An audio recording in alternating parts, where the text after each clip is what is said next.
Go to another question now. Justin Joseph, why is the old Mass or traditional Latin Mass not given much importance in today's church? I know outside India, at least in some places, they have. But especially in India, only the older generation is aware.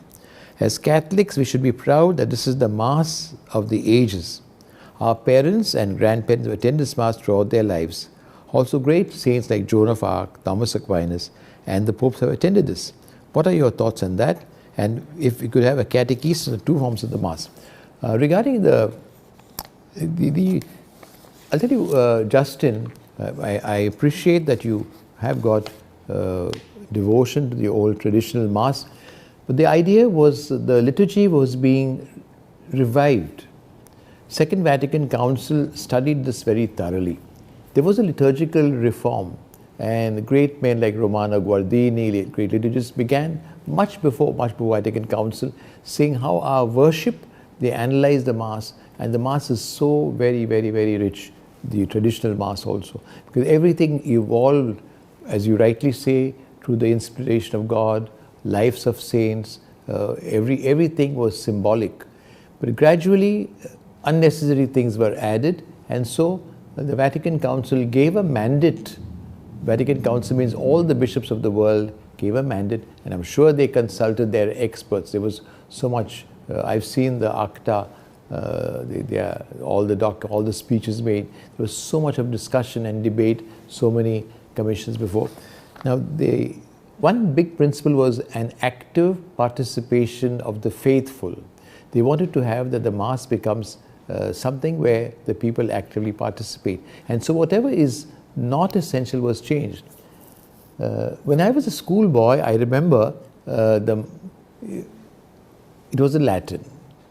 And even the Gospel was read in Latin by the priest. Somebody else would read the Gospel in English so that we could understand the Gospel. Someone was evidently in English.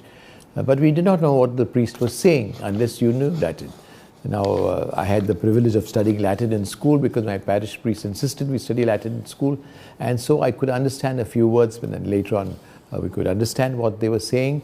Dominus vobiscum, the Lord be with you. But that, if there are only sounds and you don't know what it means, you can't. When you say et cum spiritu tuo, you don't know what you're saying. It means and with your spirit. Now, therefore, Latin was the essential language. They said, now let's switch it.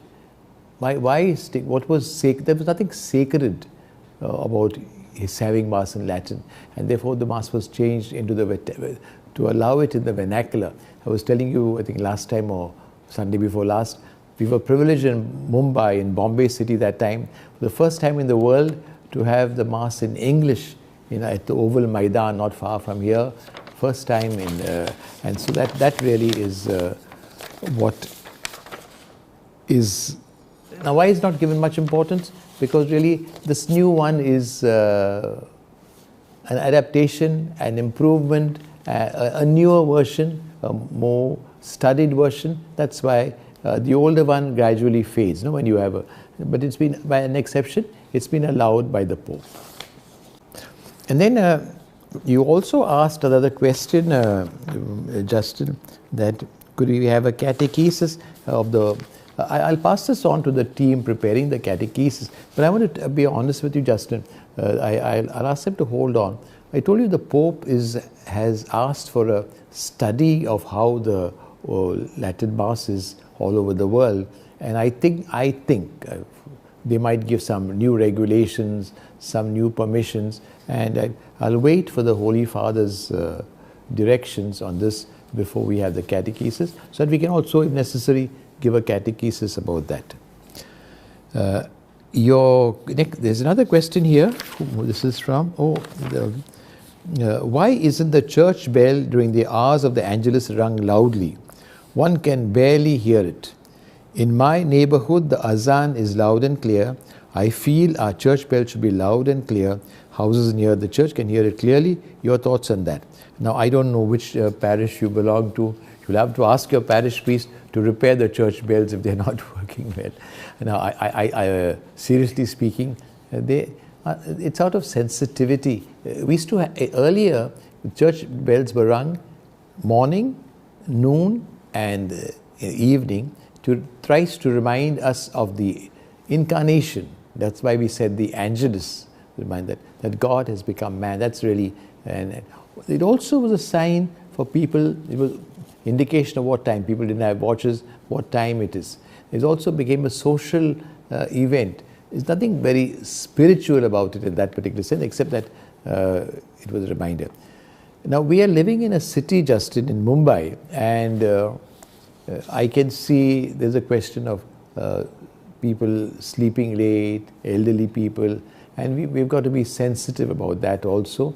And to ring the Angelus bell loud and wake up people, say, suppose you want to 6 o'clock or 7 o'clock, when they are sleeping, elderly people, when we are a small minority, I think may be unfair to those people and not charitable enough.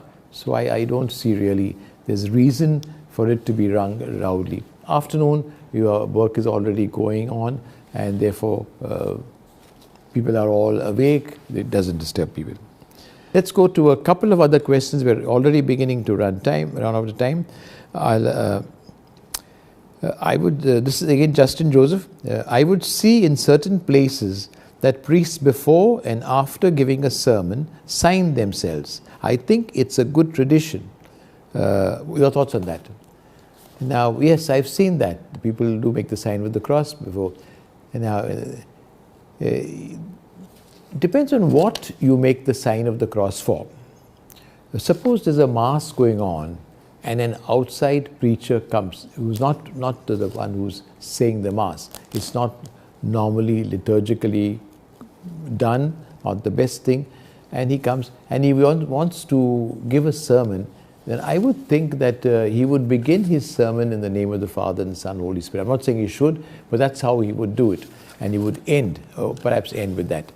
But if he, however, is saying the Mass and he's preaching the sermon, now it would not be proper suddenly to interrupt the saying of the Mass by saying the name of the Father and Son, the Holy Spirit, because it gives an indication that this, what he's going to do, is not part of the liturgy. You are beginning a new